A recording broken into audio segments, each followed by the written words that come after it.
Let us discuss something about variables used in C language. A variable can be thought of as a box. Like a box is made to contain something, a variable is also meant to contain something. A variable can indeed contain a lot of things.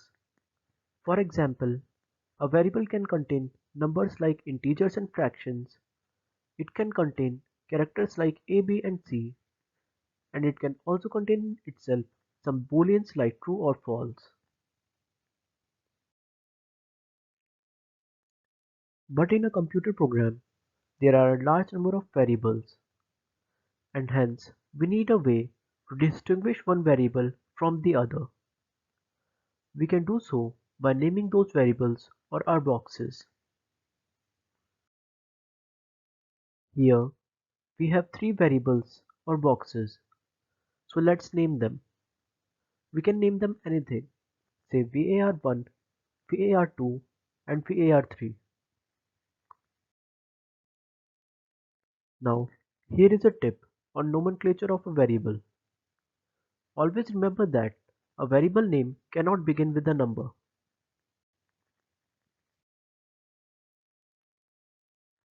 So up to this point, we have learned that a variable can be thought of as a box, which can carry items such as numbers, alphabets, and boolean values, and that a variable must have a unique name so that it can be distinguished from other variables.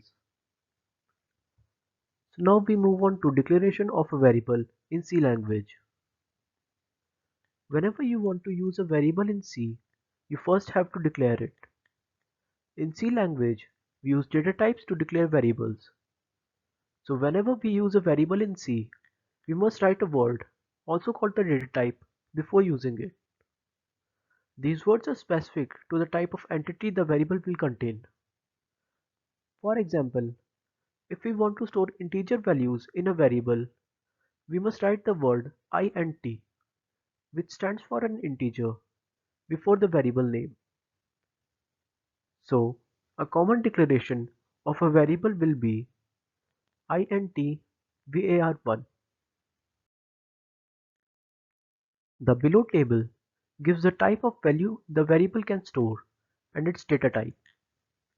So whenever you want to use a variable and want to put a particular type of value in it, you must use the corresponding word while writing the variable.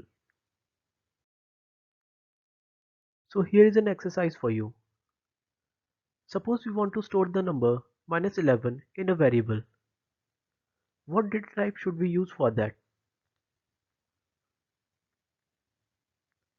The correct answer is int.